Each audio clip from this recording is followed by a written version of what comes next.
என்ன உத்து பார்த்துக்கிட்டு இருக்கிய? இல்ல சோறு கேட்டதுக்கு கேக் வெட்டி கொண்டு வந்து வச்சிருக்கிறியே, அதான் என்னன்னு கேக்க ஸ்பூன்ல வெட்ட வேண்டாம், இது கையில வெட்டுற கேக்காது. இல்ல கையில புட்டாலே வந்துரும். புட்டுங்க. புட்டாச்சுமா, எல்லாம் புட்டாச்சு. வாங்க உறவுகளே, எல்லாரும் இன்னைக்கு நம்ம வீட்டுல என்ன சாப்பாடுன்னு பாத்தீங்கன்னா, என்னம்மா சாப்பாடு சொல்லுங்க. சாதம், மோர் குழம்பு, இது உருளைக்கிழங்கு பொரியல், இது வந்து நேத்து பறிச்சுட்டு வந்த மாங்காவோட பச்சடி, வெல்லம் போட்டு வச்சிருக்காங்க. இது சாம்பார் தொக்கு. சாம்பார் தொக்கு எதுக்கு சிரிக்கிறிய? சாம்பார் தொக்குன்னு இவங்க என்கிட்ட சொன்னாங்க. அதுக்கு நான் விளக்கம் கேட்டப்போ ஒரு விளக்கம் சொன்னாங்க பாருங்க. சாம்பார முத நாள் வச்சு மறுநாள் சூடேத்தினா அது பழைய சாம்பாராம்.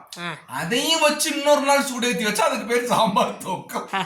அதாவது சாம்பார் வந்து ஃபர்ஸ்ட் நாள் வச்சா சாம்பாருங்க, ரெண்டாவது நாள் வச்சோம்னா பழைய சாம்பாருங்க, மூணாவது நாள் வச்சோம்னா இப்படி வத்தி வறண்டு போயிருமா, இதுக்கு பேரு சாம்பார் தொக்கு.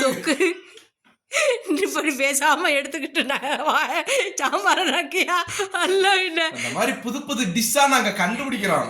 உறவுகள் நீங்களும் தெரிஞ்சுக்கிட்டு இந்த சாம்பார் தொக்க வச்சு ட்ரை பண்ண.